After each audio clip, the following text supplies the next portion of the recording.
It's time for Mac Geek Gab, and listener Jeff brings us the quick tip of the week. He says, keep your luggage AirTag batteries fresh. I think one thing that should be mentioned in addition to putting an AirTag in your luggage is to make sure that the battery is fresh so it doesn't die before the bag gets back to you. More quick tips like this, plus your questions answered on today's Mac Geek Gab 1020 for Monday, January 15th, 2024.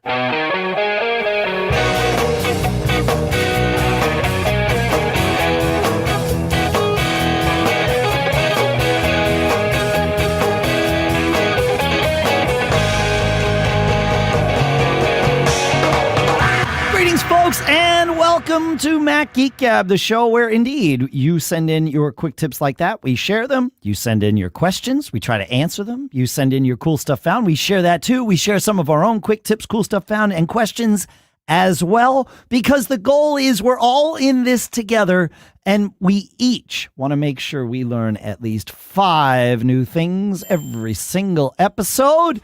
Sponsors for this week include BBEdit 15, yes, a brand new version of BBEdit. So we will talk some about those features, the new features, in a little bit. Make sure you listen for that. Back here in Durham, New Hampshire, I'm Dave Hamilton. In the frozen tundra of South Dakota, I'm Adam Christensen. And here in the path of that freezing cold air in Lee, New Hampshire is Pilot Pete. Good to be back all together, guys. It is good to be back all together. Yeah, it's been, we made it. We made it through Vegas, Pete, so far. Anyway, it seems like we did. Yeah. Looks like you're alive. Yep, it feels like it. Yeah, I actually feel pretty good today. Yeah, we flew back yesterday, and it all worked out. Make sure you check our YouTube channel, macgeekgab.com/YouTube, for all of the videos that Pete and I assembled. We did like these Mostly short Dave. little. I don't know. You did quite a few of them there. too. I'll catch you, but it's yeah. going to take me a day or two. You know, these sort of 2 to 4 minute videos highlighting specific products that are new that we found in Vegas at CES. So when we go out to CES, we don't see it as our job to cover everything. In fact, that would be awful, not only for us, but especially for you. We see it quite differently. We see it as our job to curate and sort of filter the fire hose. So we go out and exhaust ourselves by letting the fire hose sort of just pour on us, and then we find the things that we think you would actually want to know about, and then we share those with you. So yeah, but we found a lot of cool things, and I'm really stoked. I could be wrong, but I think if we were to go out there to cover everything, the show would have to take about 2 years. Oh yeah, and at a minimum, it would be thousands of exhibitors, thousands. There's a lot of stuff, but I mean, a lot of it's probably not relevant in the context of what we do here, and computers and technology, right? Like there is a lot of extraneous stuff that would just be like, cool. There's cool stuff, but Yeah. And we did that on one of the earlier shows that was published. We covered a couple things that, just kind of doesn't matter to us in the sense of you can't go buy it. You aren't going to be able to use it, but it's cool tech that's coming. Yeah. So right. That was neat. Like one company has reinvented the barcode, for lack of a better way the barcode of the future, they called it. So that was kind of cool. I thought that was the QR code. Well, sure. Yeah, but if your QR code is chewed up, the computer can't read that either. So this is a radio frequency sonic. I think we did it in 1019. So just go listen to the last episode. Go check it out. Yeah. All right, let's. So thank you, folks, for checking all that stuff out. Let us know what you think, obviously. And I really what I wanted to say is we did those 2 episodes from CES, which you've probably heard if you're listening to this. But also make sure you go check out our YouTube channel at macgeekgab.com/YouTube. That'll bring you there. And there's lots there that I think you're going to enjoy. And it's all bite-sized, so you can just kind of consume it. It's not, it's not like you need to carve out 2 hours to listen. Yeah, and you get to see at the silly cat videos. Go look at this. It's good stuff. Yeah, and you get to see the stuff that we did. Like we filmed video either in our hotel suite or in the we should have done a video of our suite too, Pete, to show people kind of how what our command center looks like. All right, next year. But most of it, in fact, is from the events and the show floor showing these things right there. So yeah, go check it out. Speaking of quick tips, you have a quick tip to share from listener Jedd, Adam, that I wish I had before last week. All right, hold on. Sorry. That's okay. That's all right. I was on a different one from Jedd. So Oh, got it. might be a different Jedd. There you go. Even. Might even. He says, so everyone I know is complaining about the fact that whenever you pull out your phone and are on messages, it starts audio recording and sometimes sends. Honestly, I don't know anyone who uses this feature except my teenager. And more often it's annoying or could even be embarrassing. So I think turning off raise to listen should turn it. I think turning off raise to listen should turn it off, according to multiple articles I read, like this one, and he links to an article. But he says, just a good way not to get caught. And what was interesting to me about this is it felt not only like a quick tip, turning off the raise to listen feature, but also it's kind of a cool stuff found for me, because I said, I don't even know this was a thing. Did you know this was a thing? Well, so, I mean, yes, I knew it was a thing. Because my daughter, she's not a teenager anymore, but she will often send me, instead of typing a big long text, she'll send me a 1 or 2 minute audio message to listen to. It's essentially the replacement for voicemail these days, right? Right. It's that kind of thing. But I also knew about this raise to listen thing because several times this week I looked at my phone after, I would have a little text chat either with Pete, or we had it was a group of sort of Macworld Expo refugees who are at CES every year. Right. And so we had that group going, and I would pick up I would finish texting in that group, put my phone in my pocket, and then pick up my phone a few minutes later and see that it had been recording ever since in that group. And it would be like, oh man, do not press send no matter what you do. I have no idea what I said in the last 2 minutes. I probably said stupid stuff. And so it's like, oh, I hit there's a little X there that you can hit.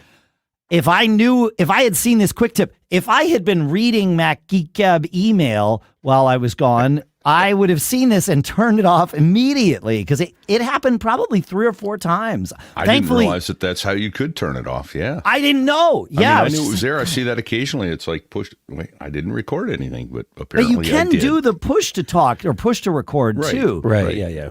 Yeah. So So to disable it, so people know, just go into settings, messages, and there's a raise to listen toggle, and you can just toggle that off, and that'll disable it from automatically happening. So when it's the proximity sensor, right? So it's normally the way it's supposed to work. You raise it to your head, the proximity sensor sees it's close to your ear, starts recording. It can happen, I guess, in your pocket, or even if you just maybe put your thumb over that sensor. I don't know what else triggers it, but obviously it's triggering it. It's never happened to me, luckily. But I have a feeling if there's an Android user on the other end, you may not be able to unsend it either. Oh, yeah, good point. Yeah. Well, I don't know that it would do it. Probably wouldn't even. work. Yeah. I think it's it's just sending a little audio file, right? Correct, but it's only in iMessages. It's a messages feature, I think. It won't do it on an SMS. Okay. Yeah. It's just for iMessage. Okay. So, yeah. So I had to try it immediately, and I was like, oh, that's pretty cool, actually. But I've never had it trigger accidentally, which could be very scary. Yeah, right. Yeah, exactly. All right. Yeah, good stuff. Thank you for that. I have now turned it off on my phone as of this very moment, and I think my life will be better for it. Todd brings us our next quick tip, which is a follow-up to episode 1013, where Todd says, when you were talking in that episode about using the downloads folder as an archive of sorts, which of course you can, things that are just stored there, and you can delete them automatically with an app like Hazel or something. He says it's worth noting that iCloud Drive does not sync your Mac's download folder, so don't assume that things there are preserved if you were to lose the drive on your Mac. So yes, thank you. And he's right, because there are two downloads folders, right? There's your Max downloads folder, which is in home downloads. And then there is a downloads folder with the same name in iCloud Drive, but that's not where your Mac saves downloads. It is where your iPhone or iPad would save downloads, but not where your Mac saves them. So I can see why someone might be confused about that. And I'm glad. Yeah, I'm glad that Todd highlighted this. I never thought about it that way. I suppose because the Max downloads folder it has been there for so long. It essentially predates, any of this type of iCloud syncing that I don't know. I guess I just knew. Could you just change that? Like go into Safari settings and point Safari at the iCloud one? I see absolutely no reason why you couldn't. Yeah. There you go. That's an interesting another quick tip. Yeah. Twofer. Yeah, because if you go into iCloud Drive, there is a downloads folder, and it is all of the things that I've downloaded on my phone. So, yeah. I see why Mac or why Apple does that, though. Generally speaking, I don't want to sync everything I download. Right. Yeah. A lot of it I grab and use like a DMG installing software, and then I don't even want to waste the bandwidth on it. You're not like my wife and use the downloads folder as a storage location for everything on your Mac? Or mine, who uses the desktop as a storage location. Yeah. I'm sorry. Well, okay, we both have to pay for divorce lawyers now, Adam. So this show's getting expensive in more ways. This is not a surprise. This is a complaint of mine. It's not a surprise to her, even if she heard this, and she won't. But yeah, I don't think she'd be mad. We've had this discussion openly in our family. Yeah. Yeah. As have we, but making it public is not as... It's different, isn't not it? as conducive to marital bliss. So I will admit to using my downloads folder as a permanent archive only out of omission, in that I don't go and manually prune my downloads folder on the regular. I will, if my Mac is running out of storage or something, I'll go and like sort my downloads folder by the largest file or largest folder and kill those off. But I have, and I think this is where this came from, and I mentioned it in 1013 and just now too, but I'll dig in a little deeper. I use a Hazel rule to prune my downloads folder, that anything that's been there, I think I have it set to 30 days. If it's been there for more than 30 days, go and delete it. I'm totally fine with that. So I don't think of it as an archive, but it had become a de facto archive because I had not implemented anything to change that. So I can see why people would start even relying upon it that way. But I think of my downloads folder as essentially a trash folder. It is temporary storage only. And on my desktop, to that same point, years ago, I created a folder called Kill Me on my desktop. And well, it was a note. It was a note for myself, knowing that if I put something in there, it's truly for transient storage only. It's like I'm gonna save this here, but in the moment that I'm putting it there, I don't expect it to last. And so I also now have a Hazel, but it did last, and my Kill Me folder also just bloated up because of course it did. So now I have a Hazel rule that also goes and prunes out my Kill Me folder after 30 days or something like that. So it's just this falls into the category of learning how to live with yourself, I suppose. I wonder if you could set Hazel, like I use Hazel I put it in a tidy folder for my desktop. Sure. And my downloads. And then I wonder if you could get Hazel to go, hey, this has been here. Do you want to get rid of it? Yes, no. Oh, I don't know. I've never used any conditionals. I would like to get eyes on it one last time, I think. To either file it properly or go ahead and can it. Yeah. Pitch it. Yeah.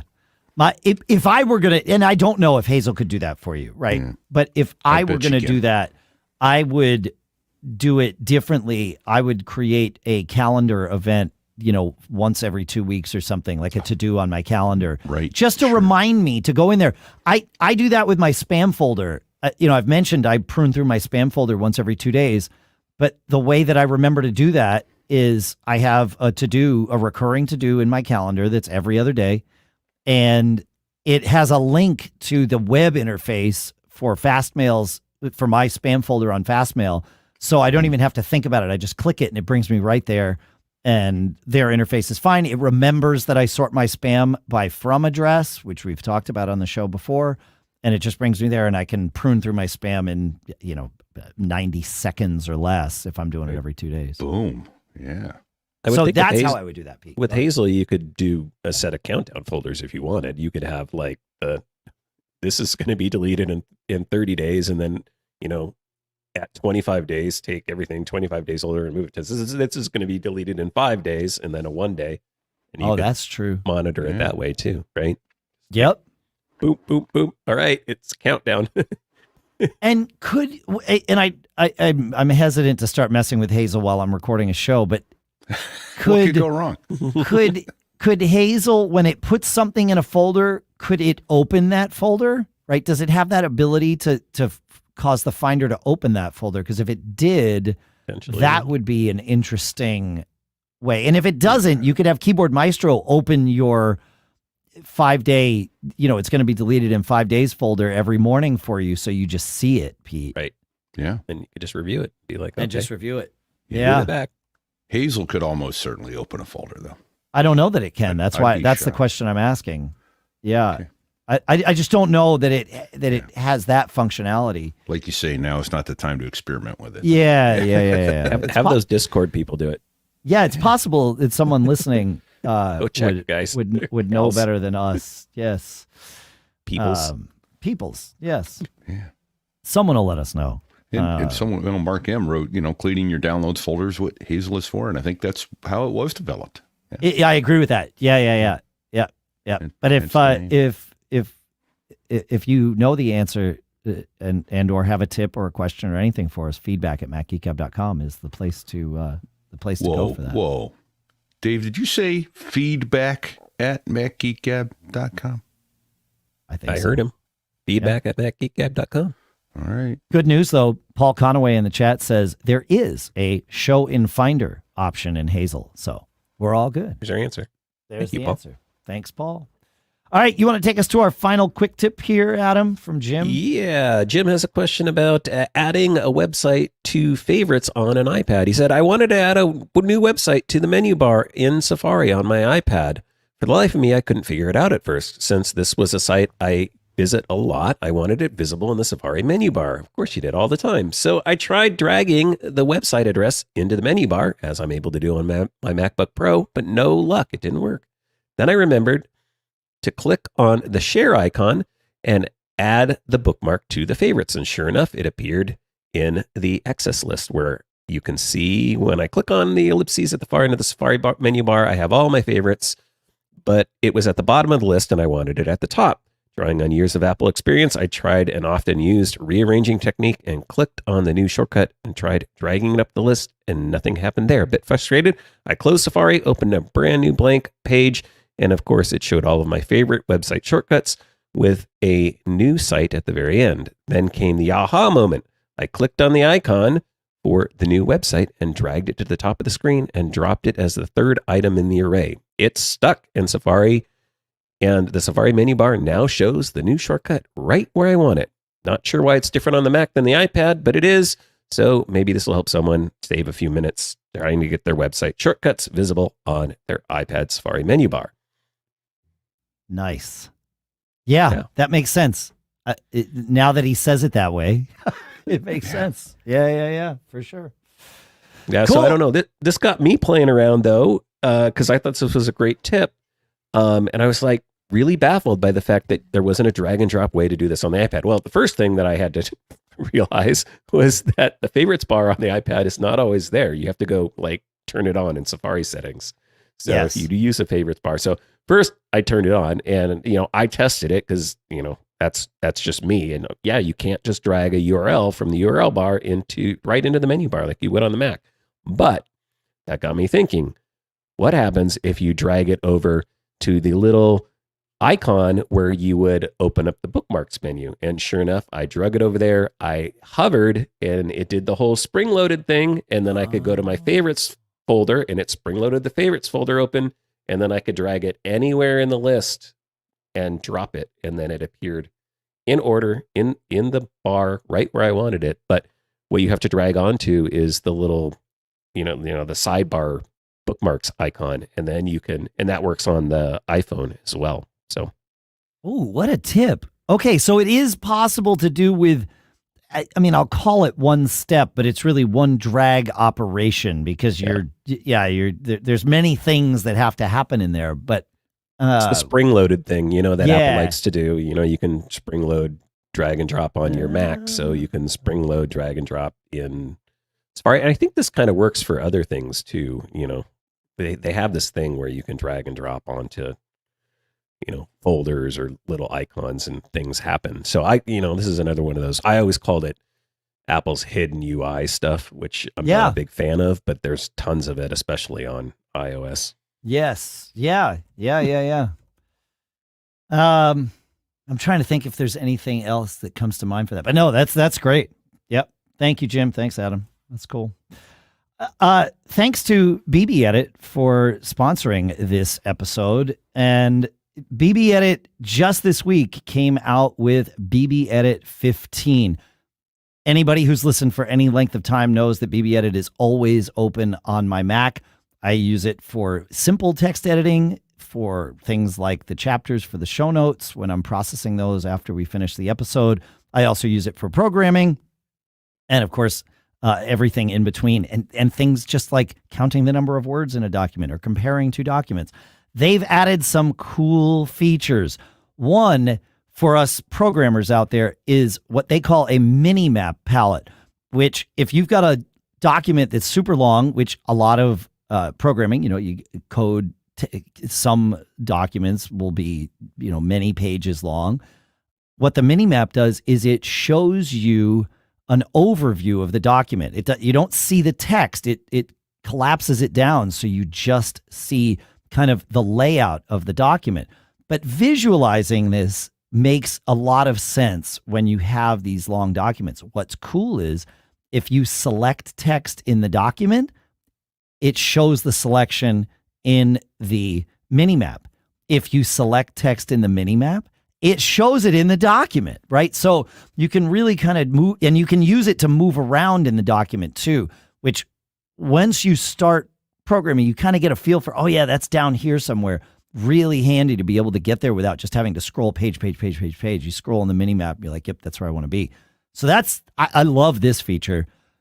The next one I want to share for today is that they have added functionality and by way of a new worksheet, which essentially is a text document that has extra features and extra functionality buried behind it.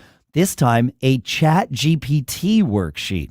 So you can interface with ChatGPT right inside BBEdit, which also means that when you get responses from ChatGPT, they are treated as text in BBEdit, and you can copy them and do other things with them just like you would any other text. And it just happens right in line in that worksheet document. I will definitely be using this for processing the show because I would take text the chapters that I would, sort of massage in BBEdit, and then I would copy and paste those over to ChatGPT to have it help me summarize for the show notes and come up with, the little description tag and all of those for our search engine stuff. This way, I just get to stay right inside BBEdit, and I know that I'm getting unformatted text, which is much better to paste into WordPress because then it just inherits WordPress's formatting instead of bringing formatting along and all of those things. So these are two of the many new features that are here in BBEdit 15. Go check it out. You get, even if you've used it before, you get a new 30-day full function trial period that you get to try out all the features of the app. You get that fresh eval period. And then after 30 days, some of the features go away. Some of them stick around, but of course, that's when you would go to barebones.com/store and buy yourself a copy of BBEdit. And there's upgrade pricing and all of those things, depending on which version you're coming from, of course. So Barebones.com/store, and our thanks to Barebones and BBEdit for sponsoring this episode. Dave and Pete. What's that? I said Dave and Pete. You guys were just at CES. We Did were you- just at Did CES. you swing by the Apple booth to check out the Vision Pro? Adam, there's no Apple booth at Wait, CES.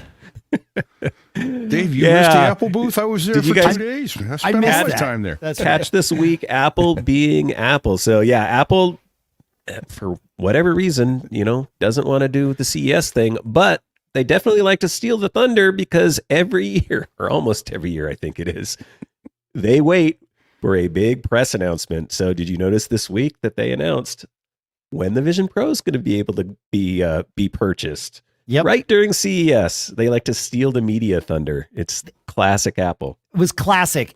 Monday morning was when this announcement came out. So like the beginning of the effective beginning of press days for CES, when all these companies are going to push out their press releases. Actually, a lot of companies waited until Tuesday to push out their press releases. Media days at CES are Sunday, like half of Sunday and all of Monday. But every press release you get says embargoed until Tuesday morning. Not Apple's. Apple's came right out on Monday and announced that the Vision Pro goes on pre-order next week or this week, I guess. Yeah. The 19th. Yeah. So that's this week in terms of when this episode is released. But yep, they sure did, didn't they? They stole everybody's thunder.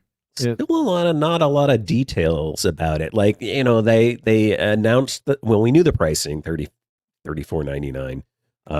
They announced the prescription lens and reader lens pricing. So the Zeiss lenses are $149 if you need prescription ones, which I was surprised that was the price. I thought they were going to be a lot higher. That's lower than I thought. Yeah, I agree. And $99 if you need readers. But I'm a glasses wearer. I'm obviously going to need the prescription lenses. What I don't know is you need a prescription. So I don't know what the process is going to be, at least in terms of pre-order. Because early on, there were rumors that you were going to have to go in store to buy. And I don't know if you're still going to have to go in store to pick up. Like, I don't know what's going on. And I haven't found a lot of details on what the buying process is going to look like online. Like, can I just say I need the prescription ones, and then am I going to have to go to an Apple store to pick it up and get fitted? And because, you've got the light seals and all that stuff. So it sounds like there's two different. Becomes, is that only yours? In other words, my wife wears contacts. Could you take the prescription lenses out and let someone?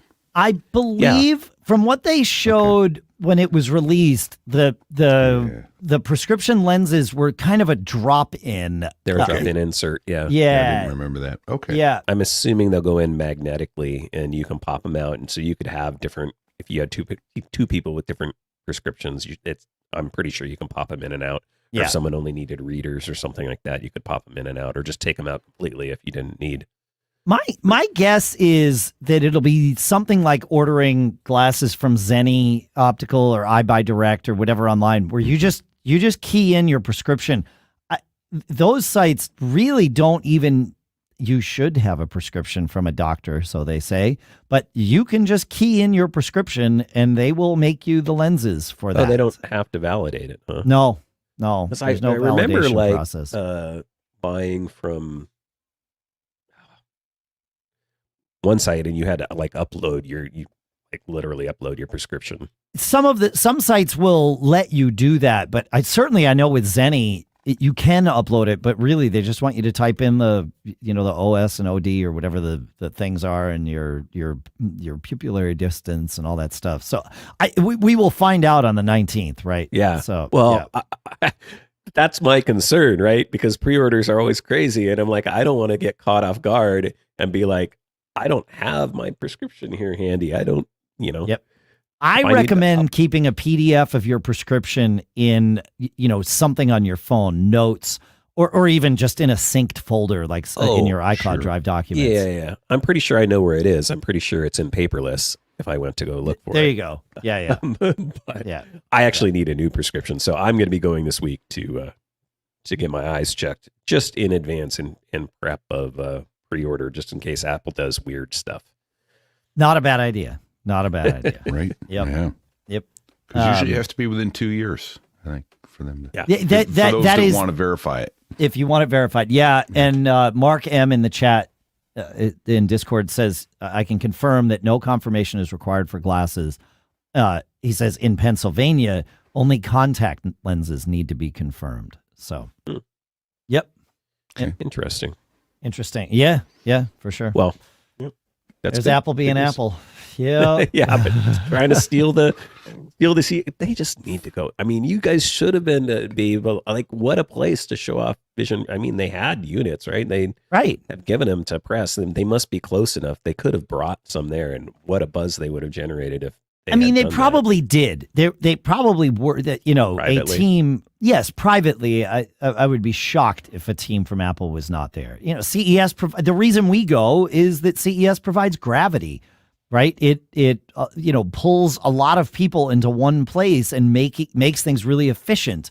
Yeah, Pete and I, usually at CES, I got to come up with a new term. I've always said at CES, I avoid the show floor like the plague. Well, I've had COVID like 3 times, so I'm not all that good at avoiding the plague, it turns out.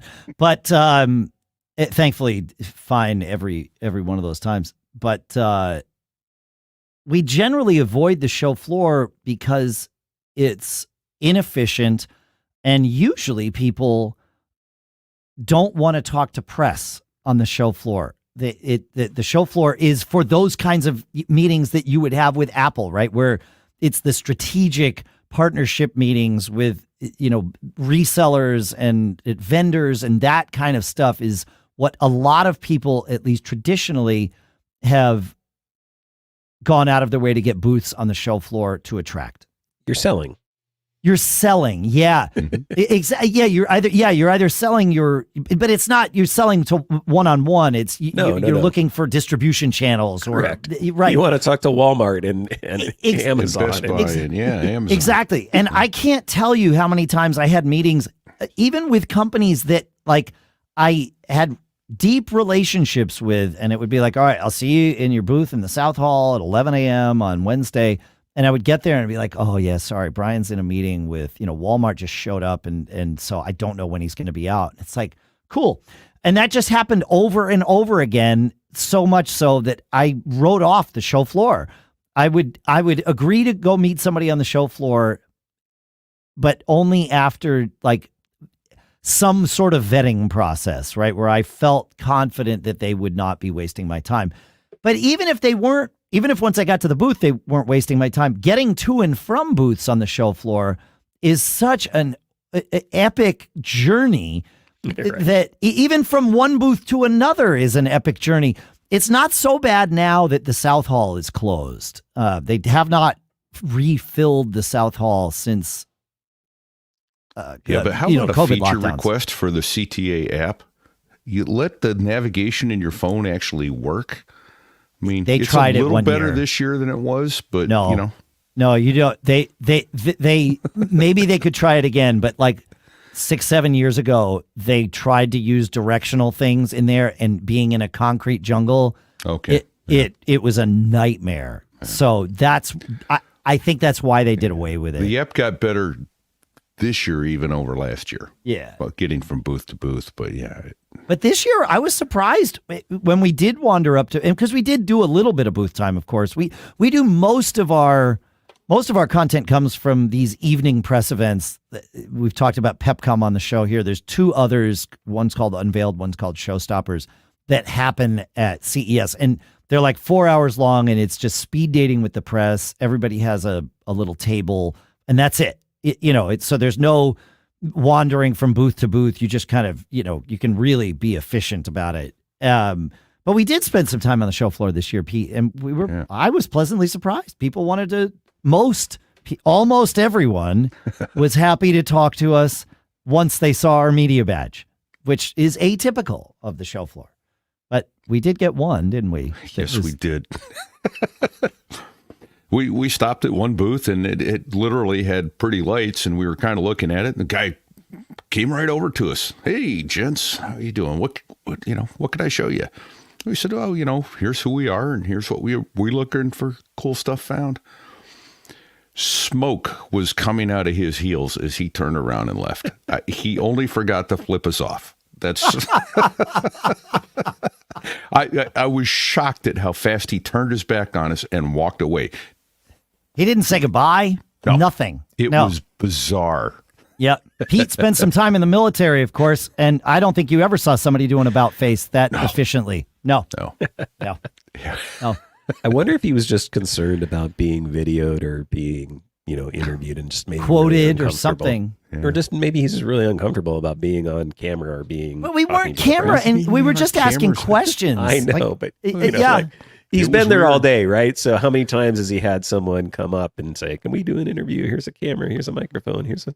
Fair. Sure. And I always did ask, do you mind if I record that sort of thing? But yeah, the as Dave called them, the looky-loos were out in force this year. And that made it more difficult to quickly get from one booth to another. But most people, 99.9% of them, were happy to see us and chat with us and tell us about their stuff. It's great. Super atypical compared to previous years. Yeah, which was great. Don't get me wrong. It was pleasant to have people interested in sharing their products with us and with all of you. So yeah, it worked out. While we are on the subject of CES, I want to take one more time to thank all of the sponsors who made that trip possible for us. And those are, of course, Carbon Copy Cloner at carboncopycloner.com/MGG, MacUpdater at corecode.io/MGG, and Kolide with a K, KOLIDE.com/MGG. Those three companies, not only do they make fantastic products, and of course I use Carbon Copy Cloner and MacUpdater. Thankfully, I don't run a huge business, so I don't need to use Kolide, but I have recommended it to many who do and many who manage, and they love it too. But MacUpdater and Carbon Copy Cloner are apps that I use all the time and love them. So please go check them out. We'll put links in the show notes as always. But thank you to all of them for making this past week possible and doable and all of those things. So, yeah. All right. Shall we go and We do some shall. questions? Yeah. Yeah. Yeah. So Rob writes, y'all, I only heard about your podcast from Adam, and I've been a consistent listener since Adam joined the team. Thanks, Adam. I'm a big Audible listener, and the option to download and DRM my purchases really hit a chord for me. However, I downloaded Libation, and I'm a bit reluctant to run the command line required to turn off the warnings and allow the installation. I install non-app store software pretty regularly, but I've never had to run a sudo command to do so. Do any of you have experience with Libation? I don't want to install anything I'll regret later. Thank you. My best, Rob. Yeah, that can be a little bit scary, and I'm always leery of that too. And thanks for sticking with me, Rob. Thanks for coming over. Glad to have you here. But I'll say I personally haven't used Libation yet, but I did go look at what commands they wanted you to run, and it looks like it's specifically running the spctl command. That's essentially the Gatekeeper subsystem. So the same thing when you go into preferences and you change sort of your options to like, hey, allow me to install everything. So there's a great CNET article that we can link to that goes through a lot of the details of this if you really want to better understand everything that's going on with this command. But for Libation, the command that they give you, if you look at, they're actually running a series of commands. It looks like what it's doing is temporarily disabling Gatekeeper so it can add a rule that will allow Libation to launch and run on your Mac, and then it re-enables Gatekeeper. So to me, it looks pretty benign. Obviously, deciding what you want to do comes down to, do you trust the code from the Libation developers? A nice thing is that's on GitHub. You could go review that if you wanted. And I would assume at this point, a lot of people, I've heard about Libation from a lot of people, if it was doing something nefarious in that code, you would probably know about it. Typically, apps made by developers need an Apple signing key. Not everybody wants to do that. So those also come with rules. And I would assume in the case of Libation, because it's dealing with copy protection and DRM and bypassing that, that they might not even be able to get an Apple developer like they might not be able to do that. So this is the road they kind of have to go down, unfortunately. But again, yeah, security is always a personal thing. I've always said that. So you just have to decide what you're comfortable with, what you're not comfortable with. But with this one, from my perspective, it looks, like I said, relatively benign as to what it's doing. I have installed Libation and I've used it. And I mean, I was the one that brought it and recommended it on a recent episode. I don't think I had to go through this because I already have Gatekeeper set to allow all third-party apps. But I do remember when you go to launch it, it doesn't launch. And I think this is why they have these instructions for folks, is to get them over this hump. Even once you go into, your security settings on the Mac and tell Gatekeeper to stay as far out of my way as you're willing to, I'm good. I'll take responsibility. Even with that, apps that aren't signed, when you go to launch them, the Finder simply says no. Yeah. However, you can bypass this either by doing what Gatekeeper does and or what Libation does and pre-installing that rule, or you can cause the rule to be installed yourself by right-clicking on the application, choose open, and then the Mac will say, hey, are you sure you want to open this app? We can't verify anything about it. And you say yes. And when you do that, that same rule or an analog of it is installed. Yeah. So I think they created this script to do it for you so that you could just have a one-click operation and you're done, as opposed to, hey, by the way, you need to go and right-click and like all the things I just described. So they've automated that process, but I think that's all they're doing with it. Yeah, I mean, that hidden interface, the right-click open thing, a lot of people just don't know. Right, exactly. Yeah, right, exactly. So if you didn't know that, there's yet another quick tip for us for the episode. But yeah, Libation runs great and it does what it does. I will also say that Libation, the way you authenticate with Amazon, feels equally as weird. They tell you, all right, look, go click this link. It's going to open a page on Amazon where you're going to log into your account because Amazon owns Audible. That's how this works. And then you're going to be brought to a page that says, this didn't work. And they say, it actually did work. What you need to do is copy that URL from your menu bar into Libation so Libation can use the key that's sitting in this URL bar to authenticate itself. It's just the way it works. Like Adam said, this app is probably not supposed to exist, but I'm glad that it does. I don't know. Yeah. I mean, it's supposed to exist. It's just Apple has their rules, and Apple right. knowingly allow a developer to build an app that's going to bypass Amazon's DRM. Like that just brings all kinds of stuff they don't want to deal with. Tim doesn't want that call from Jeff. Let's put it that way. Exactly. Basically what it comes down to. That's what it comes down to. Yep. All right. What's next here? You want to take us to Jedd, Adam? Jedd. Oh, I'm failing today. It's okay. He's got the printer reset issue. So Jedd says, why does one Mac cause my printer to reset? He says, I'm trying to help my parents with their printer and I'm stumped. It's HP and networked. One laptop and an iPhone and an iPad all print to it.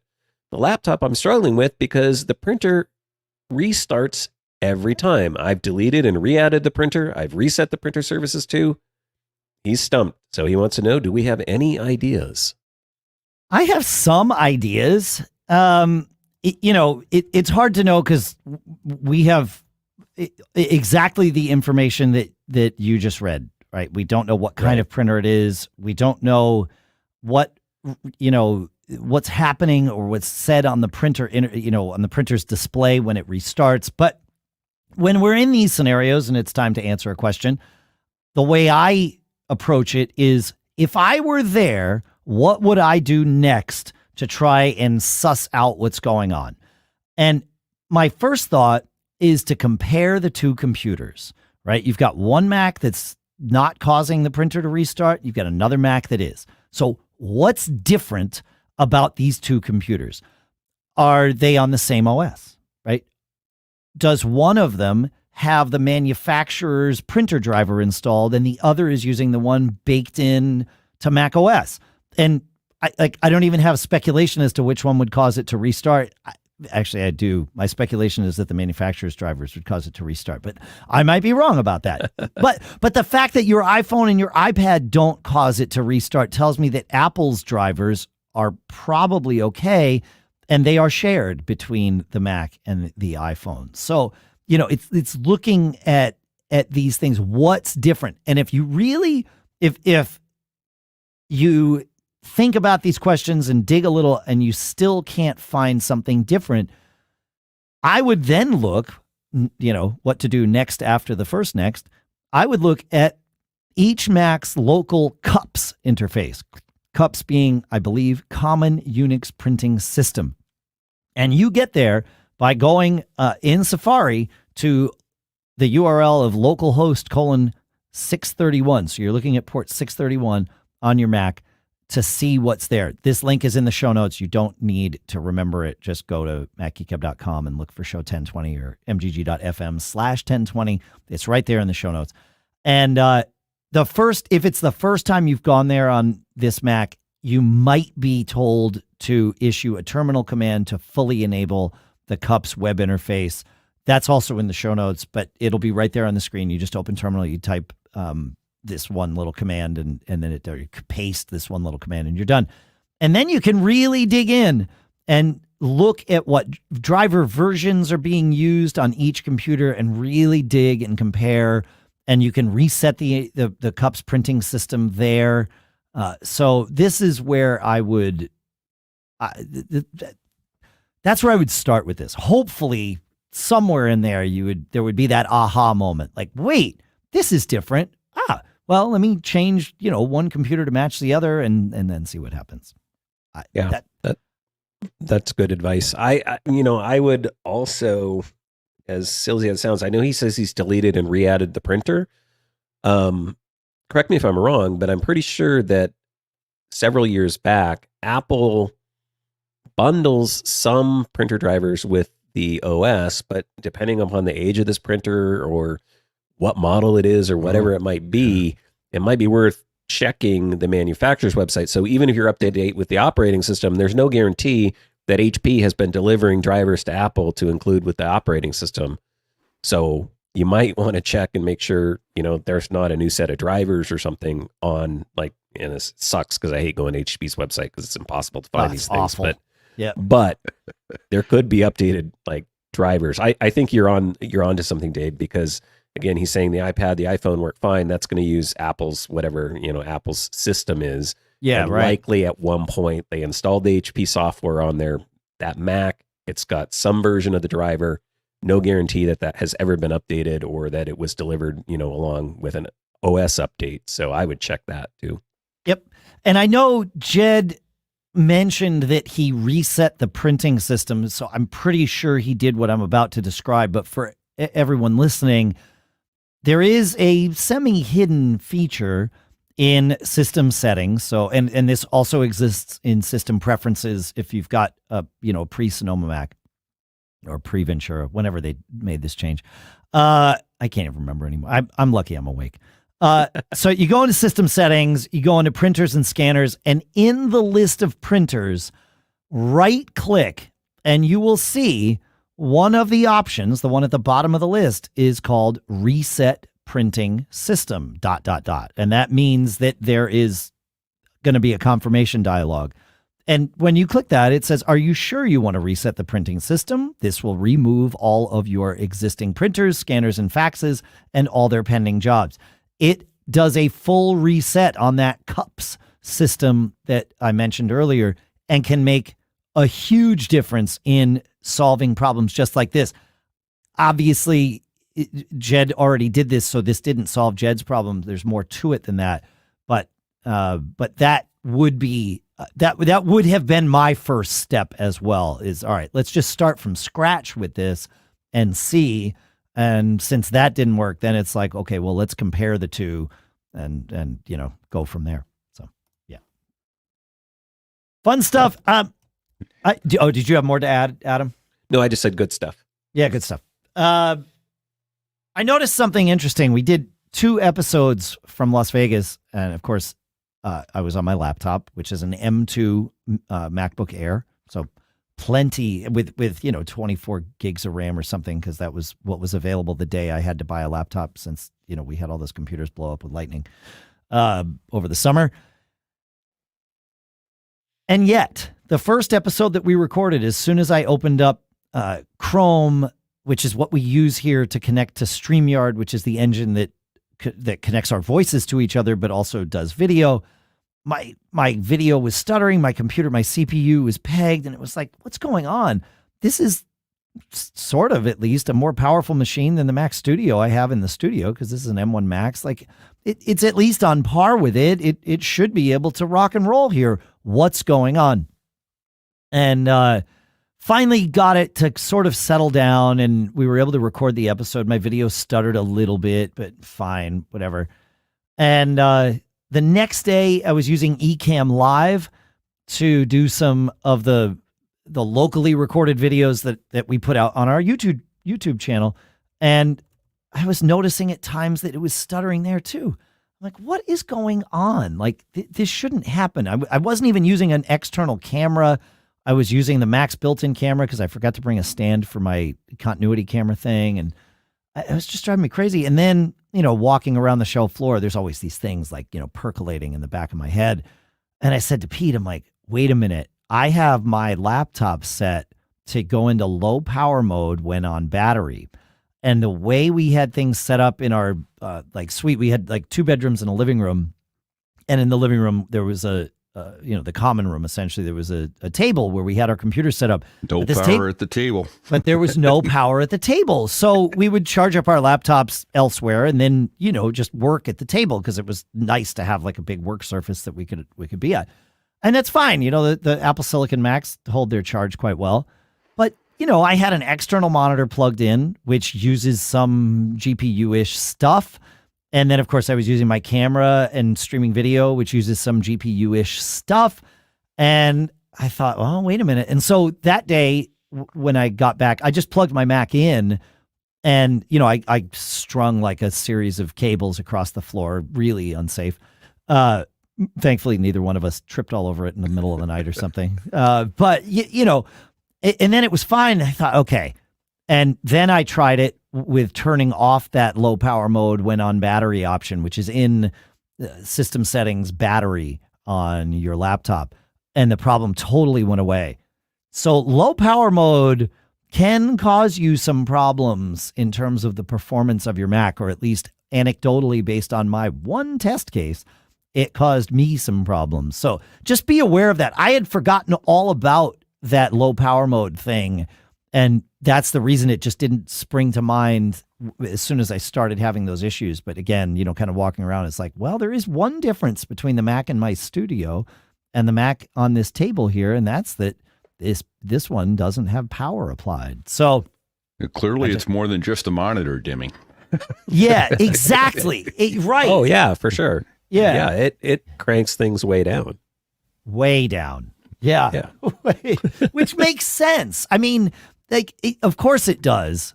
However, I would have thought when asking the Mac to do more, it would crank things back up. You would think. And maybe it thought it was, right? But, if Chrome wasn't the frontmost app, maybe it was using that as a signal to like deprioritize it. And of course, when I'm recording, Chrome is rarely the frontmost app. It's, it's managing the connection, but I've got, the agenda up, I've got notes up, I'm doing different things. I'm, got audio hijack going. So I'm constantly moving around. So anyway, yeah. I noticed something similar on my iPhone because, I'll watch videos or whatever at night, and got up one morning and I was watching something on YouTube, and I'm like, man, the quality on this is really, really bad. It's like 240, but my battery was at 10%. Yeah. So same thing. It had cranked, it had gone into low power mode, and in low power mode, it's like, okay, we're only going to deliver you low quality video because that's going to save battery. Yep. Which made sense. And it's like, oh, okay, I get it. And I couldn't even change the options. I think this is more of a YouTube thing, but it wouldn't even let me change the options. And it's like, oh, I got to plug it in, plugged it in, and then I could Yeah, everything was fine. Crank it up. Yeah, and to be fair, I mentioned I was using an external screen. It was that ViewSonic 4K OLED gorgeous screen. But without my Mac plugged into power, my Mac was not only driving the graphics on that screen, but it was providing power to that. So the Mac's battery was being used for both of these things. So, I mean, I really was taxing my Mac, but that's why I bought it, so I could tax it. But I needed to tell it, I want to tax you. And that's where that setting, that was definitely on me. Yeah, it was in the way. Yeah. So you don't carry around you don't travel with a 25-foot grounded power cord? I travel extension cable. We did have an. Yeah, go ahead. He did have an extension to power strip to plug us into. So yeah, I do. In fact, travel with a short extension cord with power, and then also a 10-foot USB-C power cable. So no, I always have a short one, with multiple outlets or whatever that I used to travel with. But not like a big, get across. And the as room, Dave said, fortunately we didn't trip over it, but that wasn't the danger. The danger is the uneven floor in every room in that hotel. Yeah. At least those types of rooms, the conjoined rooms with the Are common you sure room in the it's I think it's so when you're blotto drunk, you can walk straight without any problem. It's compensation. Yeah. I can confirm, Pete. Yeah. It's we've been in it's the same type of suite we've gotten every year, and so I've probably been in 4 or 5 of them, and the floor in them is not even close to level. Like it is immediately noticeable by everyone. Yeah. I presume it's to ensure water runs. There's a big bathtub in the thing and stuff. So that's always been my guess, is it's like, we want to know if there's some sort of, overflow issue here. The water's all going there, no matter what. I wonder if it's even set up for it. Like, I wonder if there's literally a drain so that if that water overflows, has a place to go, like under the carpet or whatever. You're right. Yeah. I bet there is. I would do that. Yeah. Yeah, because some idiot's going to leave we might be those idiots, by the way, but we didn't. We weren't this time. Yeah. But somebody's going to screw something you've got up. Hundreds of thousands of people traipsing through your building every year with the ability to turn on water and leave it on and walk away. Right? Yeah. Yeah, exactly. There's some forethought going on there, probably. Yeah. But Yeah. All right. Oh, goodness. We have you want to take us to Wayne, Pete? One more question. Yeah, this week from Wayne. Wayne writes in, guys, I really enjoy your show every week. I think Adam was a great addition to the crew. I'm noticing a theme here, Dave. I know. So I agree. I absolutely agree. Yes. So do I. This has been awesome.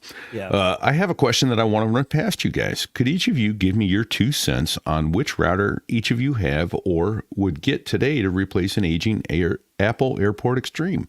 I am currently still running the Extreme because it just works, but would like to update to a current, faster router. I currently have an M1 Max Mac Studio along with my current iPhone 15 Pro Max. I really appreciate all the terrific advice you guys give your listeners, and we'll look forward to hearing what each of you have to say. Sincerely, Wayne. Amazing. Thanks, Wayne.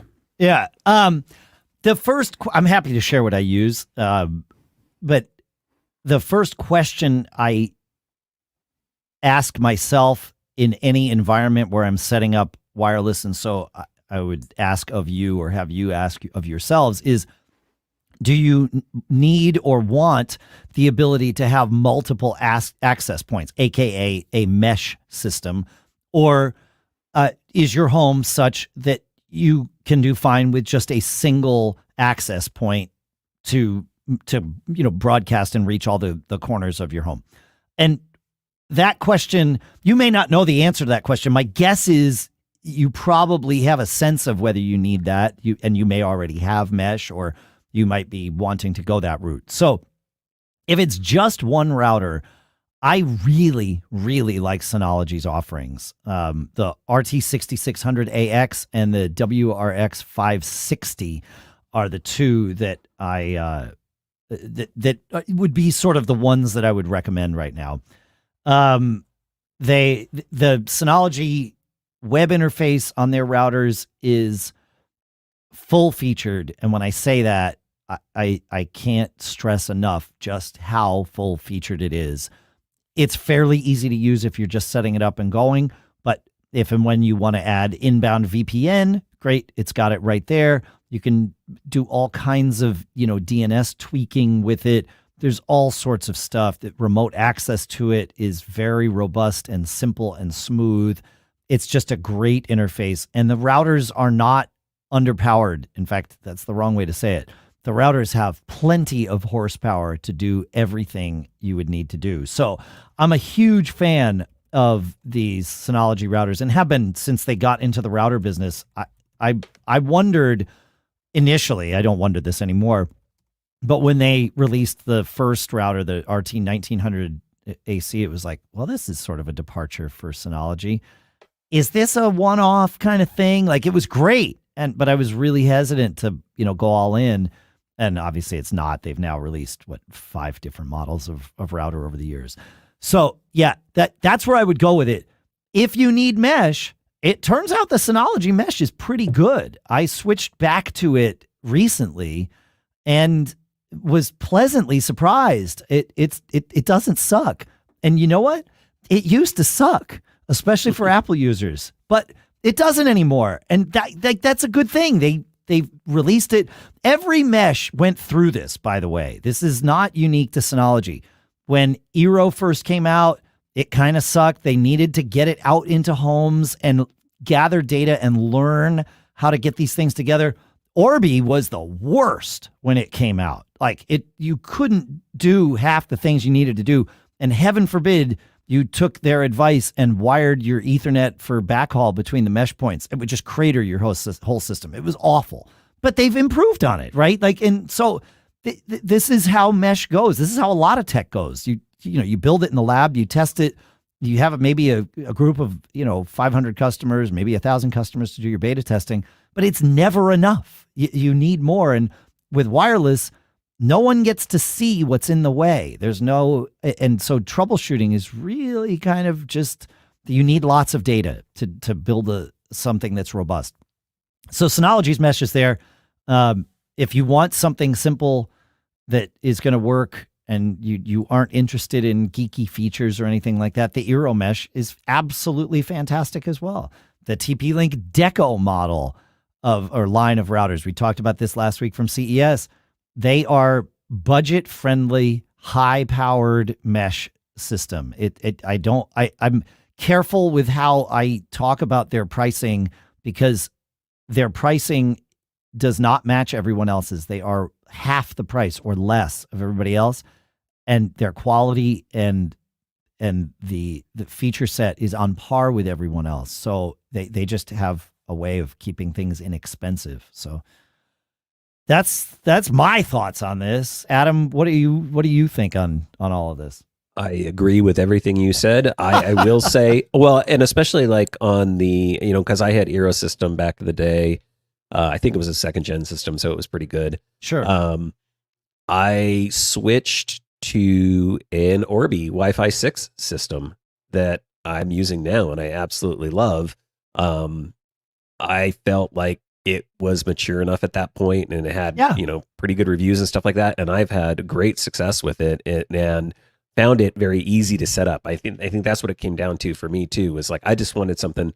I plug in the base unit. I plug in my internet connection. I set up the satellite ones, and boom, there I go. Was not cheap.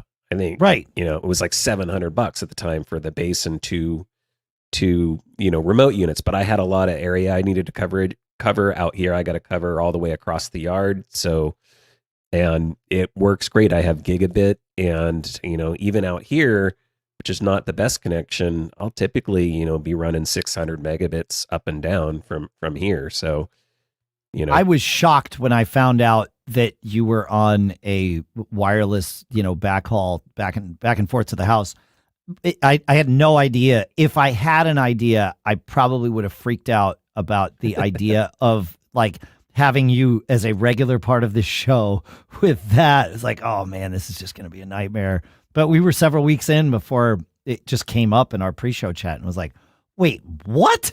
No, that's not allowed. But it works fine. Like, it's great. Yeah. I would agree too. Like, I mean, if really performance is your thing, you got to go wired, right? If that's your number one priority, like that's your only option. But I mean, if you want simple setup, and the Orbi has worked great for me. But I agree. I've looked many times at the Synology stuff. I agree with your assessment of the Deco stuff. Like, if you're looking to get something really solid and not spend $700 on a system, like yeah. Yep. Exactly.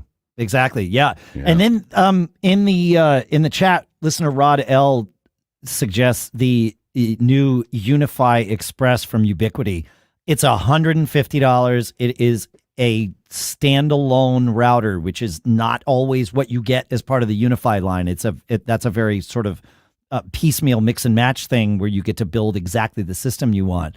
This is its own gateway, router, and Wi-Fi 6 access point for $149, and it is full Unify capable, so you can add other access points and mesh this thing and all of those things. So that I have not yet tested one of these, but it's time, so I will. But talk about going high end if you want to do mesh. I did some work for a guy who had a Unify system throughout his house.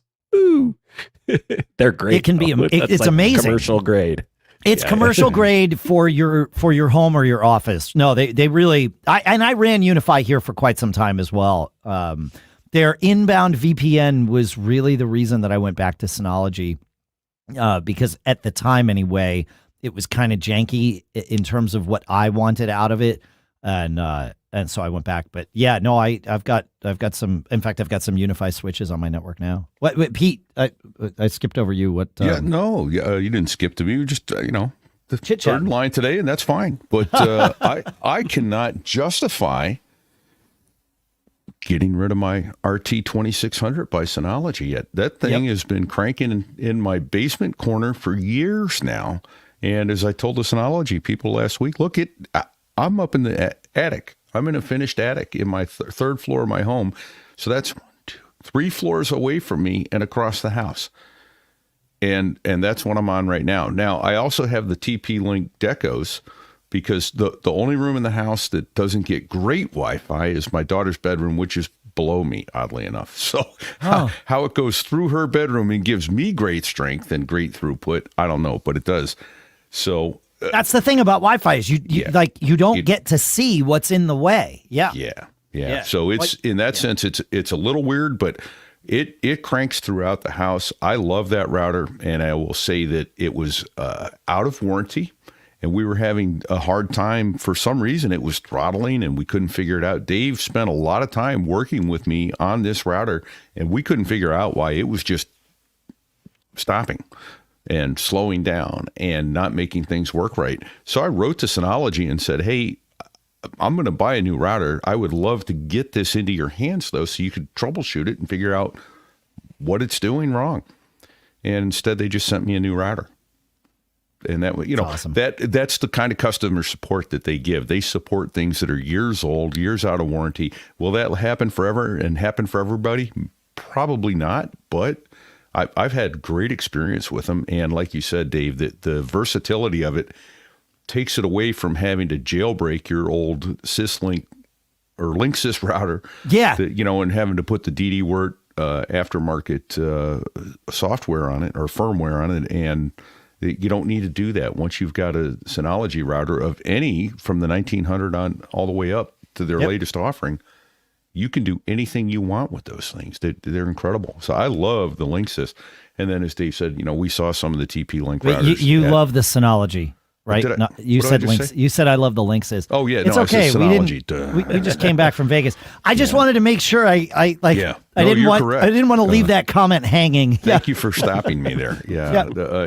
But I did want to say we did see some amazing routers from TP-Link that are also coming out. So it's obviously this is a very personal thing, right? What do you need? What meets your needs the best? But I don't think you can go wrong with Synology. It's a little different in that it's so robust. It's going to be a learning curve. A little. But, I mean, only if you want it to be. Yeah, exactly. Yep.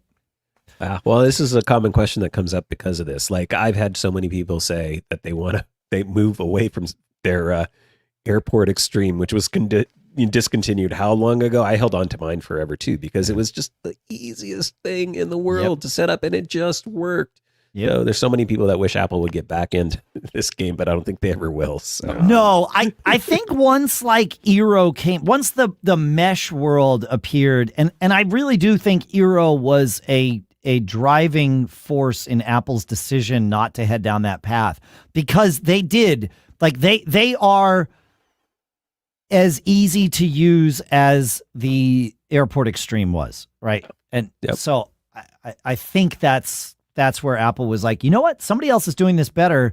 We don't have to be in this business. They had to be in the router business when the iBook came out, because they were I believe they were the first consumer targeted Wi-Fi router, right? There was none. So if you wanted to buy this iBook that had this magical wireless internet capability, well, how does that work? Well, you also need one of these. Okay, well, we'll sell you one, right?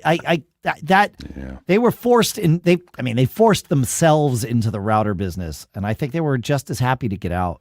Oh yeah, for sure. And it's funny you mentioned the Apple Airport Extreme and all that, and I still have an Airport Express sitting in my armoire, which I rarely, in fact, I never take it with me anywhere anymore, because it's hard to find Cat 5 Ethernet plug-in in most hotels anymore. But I did bring with us to Vegas that router we talked about a couple weeks ago, the Barrel X by GLINet. By GLINet, yeah. Yeah, and we played with that a little bit. It was a solid piece of gear. We did come off of it because when we were both on it and both trying to stream, it did throttle. Not to the point I don't think it would have stopped us. No, the problem was, and I never thought about this ahead of time, but the problem was that hotel, like many hotels, throttles each device. One device, yeah. Right. So each device at that hotel got about, let's say, 15 to 20 megabits down and about the same up. Well, if all of your devices are going through your one router, then all of your devices are throttled as though they are one. And that router makes life super simple, especially for things like your Kindle and your your Roku stick or whatever that can't do the captive portal and get on a hotel network. They just make it super easy. But they did throttle. So as soon as we realized that, it was like, well, Pete and I are both going to be uploading video, from here. We don't need to intentionally put ourselves in a box like that. Cut our bandwidth in half. In half at best. Yeah. So for that reason, which is not something I thought about. So it was nice to have that real world experience with it, to be like, okay, here is the one downside of doing it this way. We also found some added latency doing it that way, which of course makes sense, because that's how that works. When you're relaying a Wi-Fi connection, it's gonna have that. So, but the coolest part I thought was you can then name it so that your computer doesn't know it's not home. Right. I named it the same as my home network. All my stuff just joined. Yep. All right. We are almost at our limit here. So I think we've done a lot of cool stuff found in the previous episodes this week. So we'll save our cool stuff found that we were going to talk about this week for next week's episode. I do want to take that minute that I love to take and thank all of you who are premium subscribers for your recent contributions. And you can learn more about the premium program at macgeekgab.com/premium. It is, of course, not mandatory.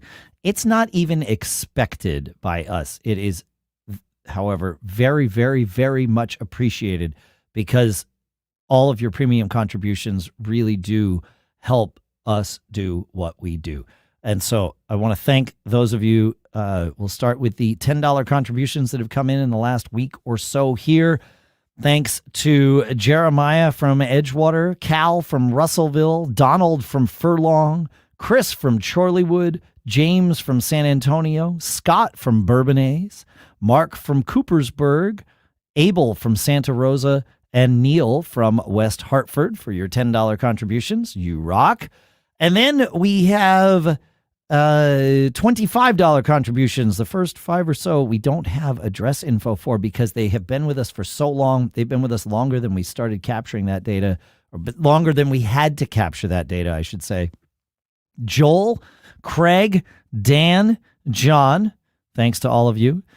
Richard from Quakertown, Greg from Los Angeles, Bruce from Alpharetta, Karen from Chagrin Falls, Terrence from Avon Lake, Corey from Kenmore, Warren from Fairview, Jeff from Del Mar, and Paul from Tunbridge Wells. And then, so thanks to you for your $25 contributions, and then $30 contribution thanks to Dennis in Chapel Hill, and a $60 contribution thanks to John in Switzerland. So thanks to all of you. You rock. It is true. Thank you. Thank you. Thank you.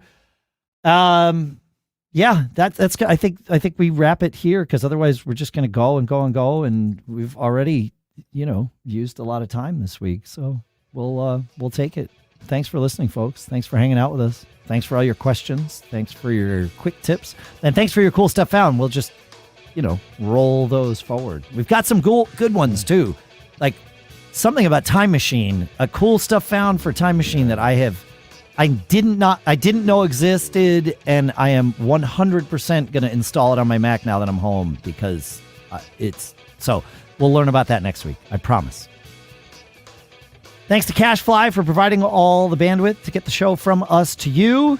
Thanks to, like I said, everybody that made everything possible for this past week. Make sure to check out our sponsors for this episode, of course, barebones.com, and then MacUpdater, CCC Backup, and Kolide for our CES coverage sponsorship. Follow us all on Twitter and Mastodon. Links are in the show notes at MacGeekGab.com. Adam! Sir.